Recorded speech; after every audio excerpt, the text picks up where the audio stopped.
Ардактуу замандаштар, сүйүктүү телекөрүүчүлөр, көрүп атасыздар да, ушундай бир жанды музыкалар биздин студиябызда азыр орун алып аткан мезгил. Баарыңыздардан суранат элек, мүмкүн болсо экрандын жанына келиңиздер.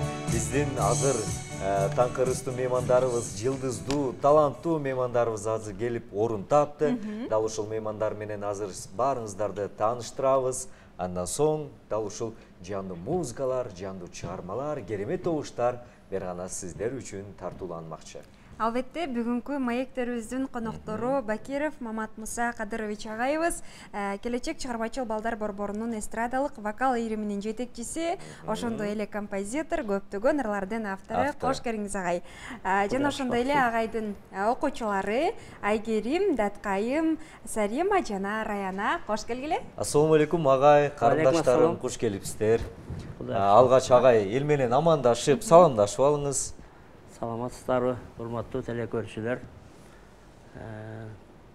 Таңкы маанайыбыз жакшы.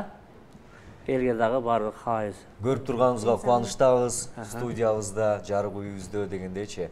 Эми агай, мына эчен жылдан бери сиздин атыңызды угуп келебиз. Жаныңыздан көрбөсөк дагы аябай талантыңызды сыйлап, баалап дегендейчи.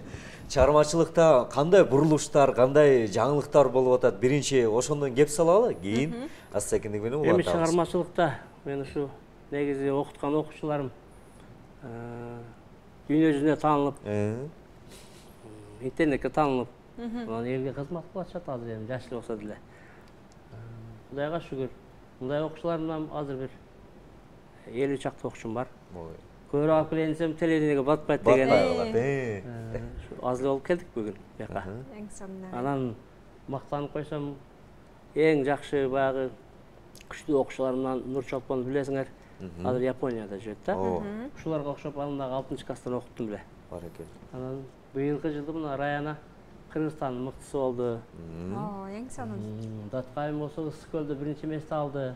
Сарима менен Айгерим дагы жакында алышат, Кудай кааласа. Кудай буйрса. Даярдыктар болуп атат. Эң сонун. Эми баягы Раяна биринчи орунду алды Кыргызстан боюнча деп айтып калдыңыз да, ушуга бир кененирээк токтолуп өтсөк агай. Кандай конкурс болду, анан канча даярдадыңыз дегендейчи? Бул конкурс эмес.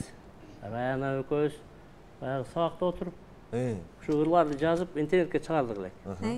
Анан бир күндө 40 000 адам көрүп туруп, просмотр болуптур. Анан Сен мыктысы передачасындагы кызматкерлер издеп таап, бизди чакырды.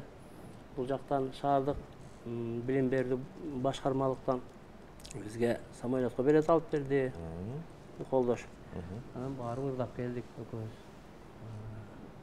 Эң сонун. Мен коштоп баары ырдап, анан бул ырдады, мен коштодум. Баракелде.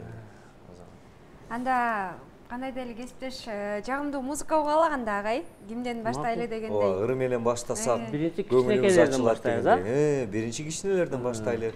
Раяна, сиз мүмкүн болсо микрофон тутуп берип турасыз, кармап берип турасыз бул карындаштарыбызга. Кайсыл чыгармадан баштайбыз агай бул карындаштарыбыз? Турмалы Нурматовдун Кыргызымдын жигиттери деген ырдан баштайбыз,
Дагы жол.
Браво, кол чабуулар. Азамат. Баракелде. Азаматтар, өнөрүңөр өчпөсүн, өрлөй берсин. Ага, эми ушул жаш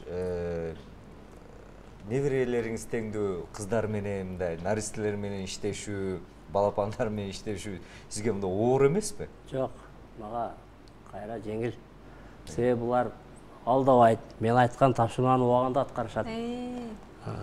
Чоң балдарды окутуп көрсөң өзүң билесиң.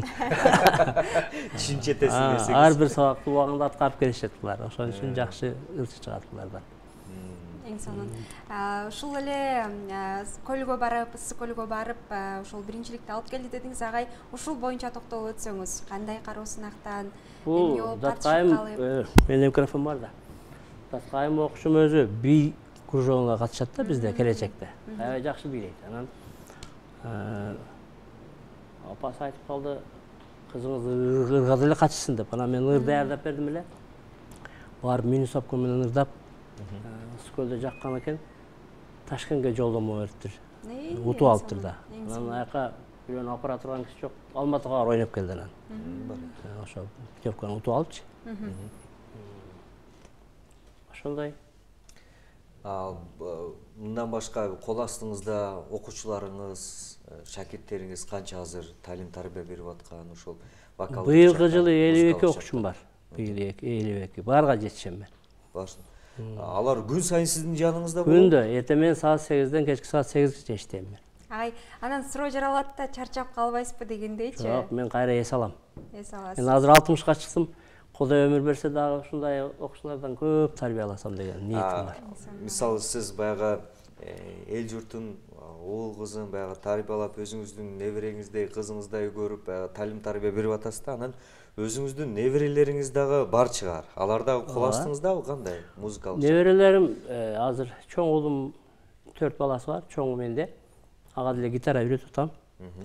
Анан Бишкекте кызым деле чоң уулу кече сен мыктысыңга чыкты кечинде. Анан ал деле пианино ойнойт, кичинеси чоор ойнойт, комуз ойношот.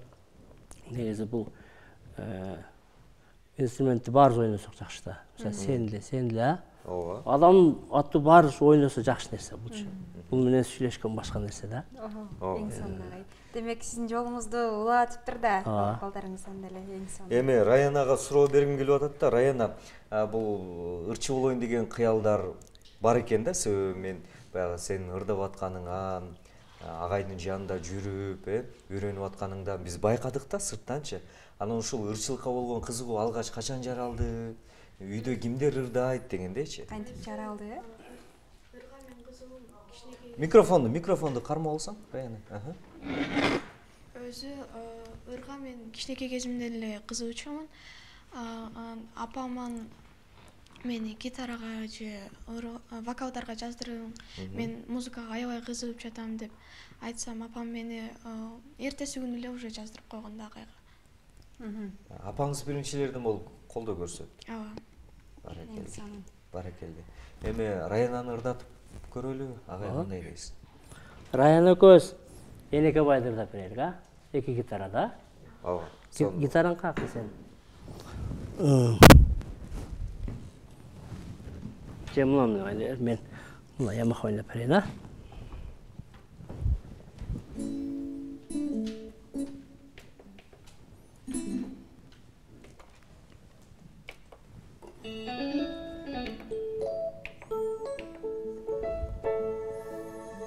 Угулабы ал? Угула. Микрофон кармап бересиңер, а? Саримага бер. Ырдаганда кармап бересиң.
шыдап мен көз жұмсам көз өткінші бұрқырап апа кебай қаранша чин құбылып қош емшегі салмақ сырқырап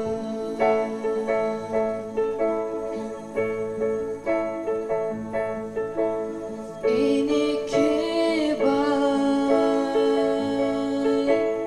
білім тоям емгегин енеке бай өмір жашың мен жеді қақтап күнту Қантип мені алыс жолға ұзатсын, қақтап күнді сүйіңді емген мен.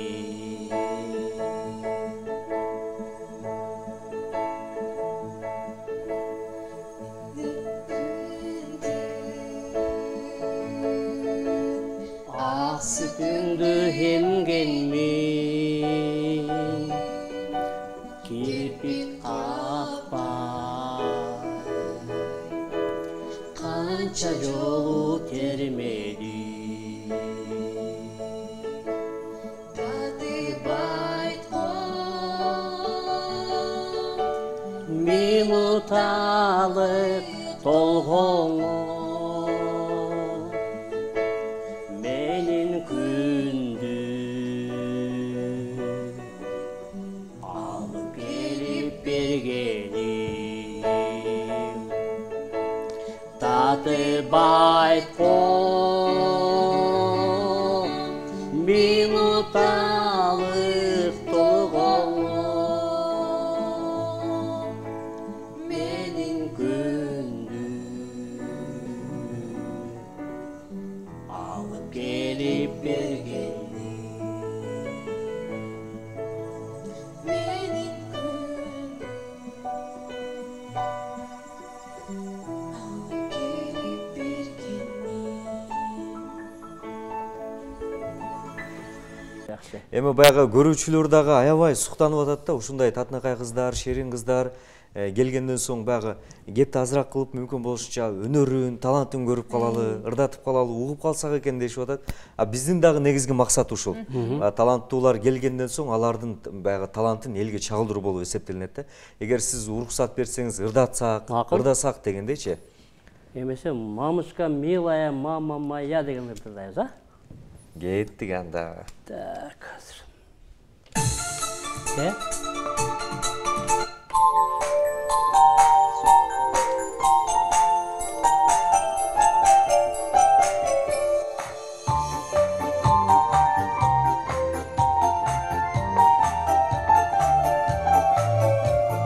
Зореньки краше и солнце милее, та, что зовется мамой моей.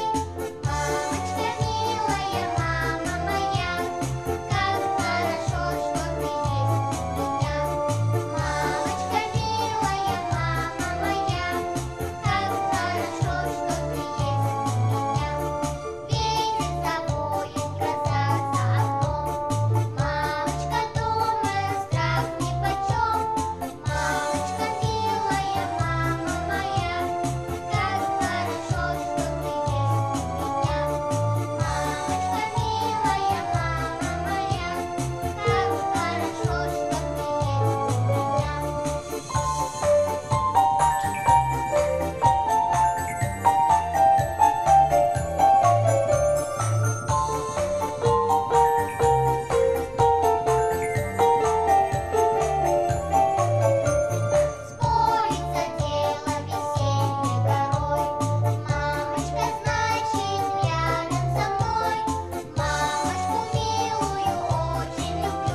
сон. Азаматсыздар. Анан агай мен кыскача суроо бергим келип атат да, токтолгум келип атат. Ушул жаштардын үнү менен иштешкенде, аны тарбиялаганда эмнелерге көбүрөөк басым жасалат? Мисалы, чоң адамдардын үнүн, добушун тарбиялаганга караганда жаштардыкы бир аз жеңилирээк болобу деген ойду айтып атам да. Негизи мындай да. Ар бир адамдын үнүнүн биздин кийимге окшогон размери бар да. Ошону байкап алсаң, анан ырдаган адамдагы балдар эле, чоң кишилер деле өзүнүн тонунда, тананасында ырдаса кыйналбайт. Эгерде сен ре минордон ырдасаң, мен атайлап жарым тон көтөрүп койсом кыйналып калышым мүмкүн да. Ошон үчүн булардын диапазонуна карап ырларды тандап берем. Чоң ырчыларга деле ошондой. Диапазонго тандап берсең, кенен ырдайт да, адам кыйналбай ырдайт. Диапазон туура келбей калса кыйналып калат. Мисалы, азыр окуучуларыңыздын ырдап аткан ырларын, Раян аныкындагы, Раян азыр эфирде ырдай элек, бирок эфирден сырткары баягы дардык болгондо сонун чыгармаларды аткарып атты да. Ошол чыгармаларды дагы өзүңүз мындай тандап, үнүнө, характерине, мүнөзүнө жараша тандап бересизби, кандай болот? Биринчи интернеттен алабыз. Анан баягы диапазон, мисалы үчүн чоң киши аткарган мүмкүн, же үнүн ичкелер аткарган мүмкүн да. Biz kompüterге салып туруп, Раянанын үнүгө ылайыктап туруп анан иштеп чыгабыз да. Бул жаттап келет, ар бир тамгасы менен иштейбиз, ар бир такт менен иштейбиз, ырдын образга карап иштейбиз да. Ошон үчүн элге жагымдуу, жугумдуу болот да. Эң сонунан да Раянан ырдаталай. Макул. Раяна бир ырдагандай эки ырды катар ырдайсың, а? Жакшы болот анда. Ооба.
Байлы. Сонун. Көрүүчүлөр Эми итальянский кеттик, а? итальянский. Эң сонун.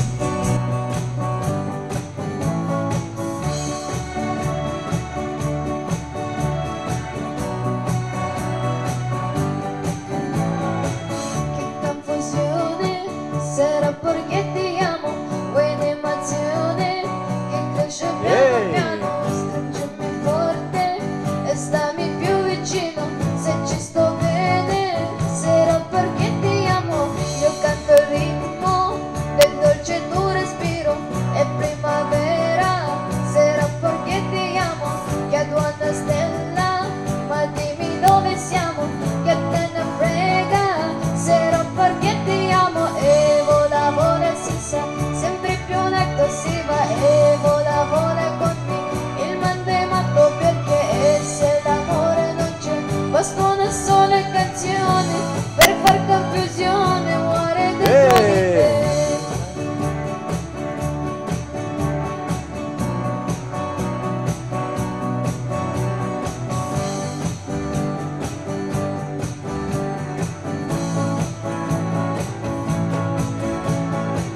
Ma dopo tutto, che cosa c'è di strano? È una canzone, sarà perché ti amo. Se cade il mondo, e allora ci spostiamo. Se cade il mondo, sarà perché ti amo. E vola si sa, sempre più netto si va. E vola con me, il mondo è matto perché se l'amore non c'è, bastano solo canzoni per far confusione, muore dentro di te.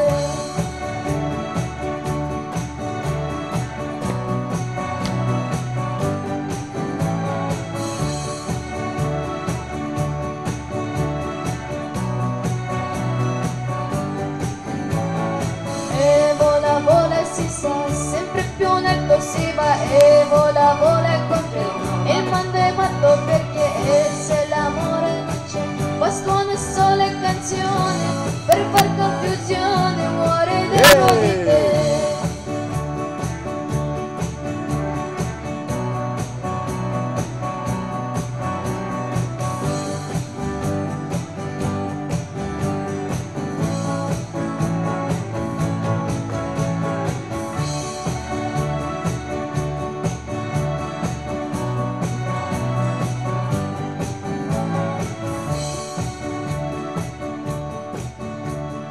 Браво, браво.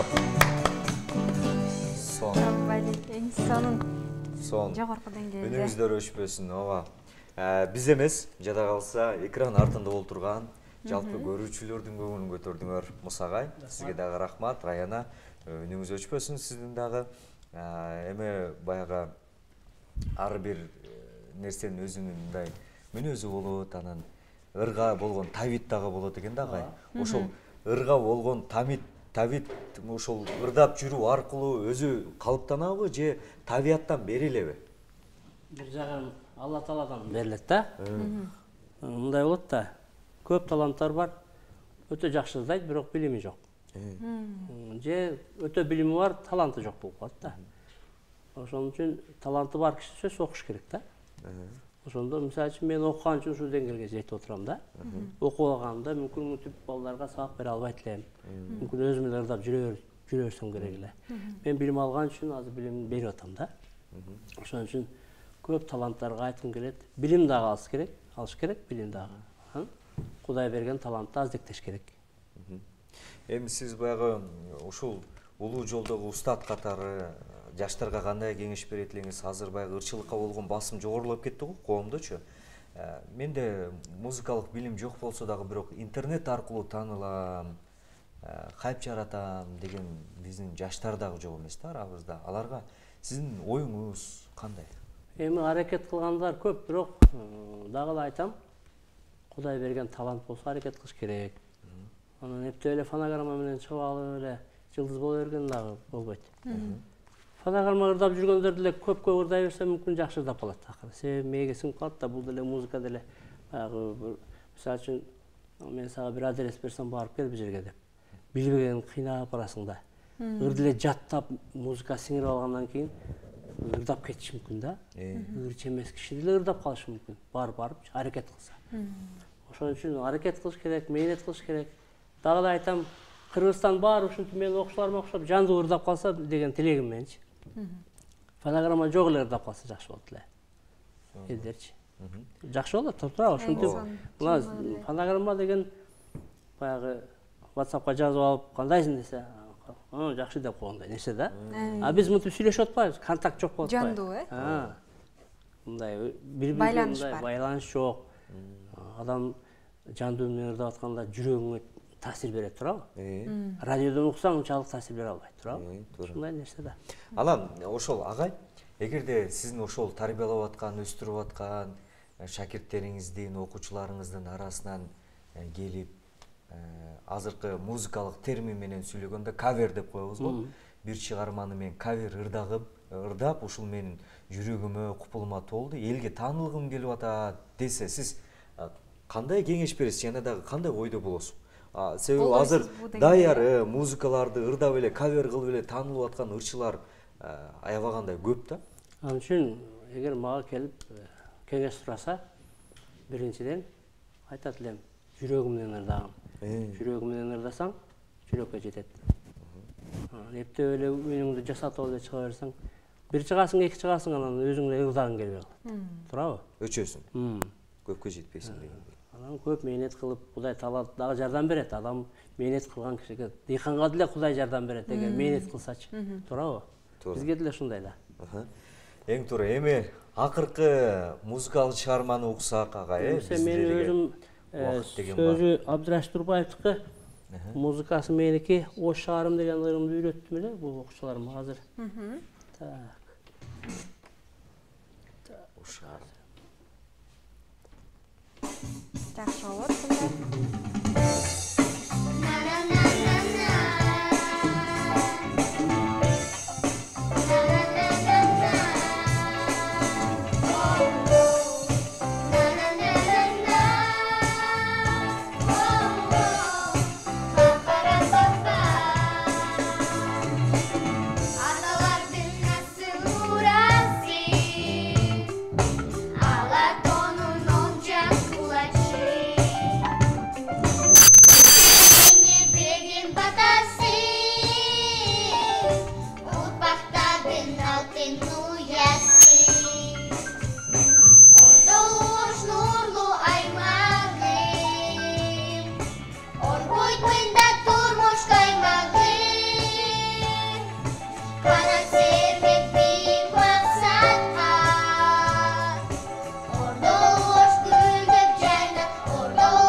азаматсыздар Бар экенде, техникалык эң сонун. себептерден улам бул нерсени туура түшүнөбүз көрүүчүлөр дагы.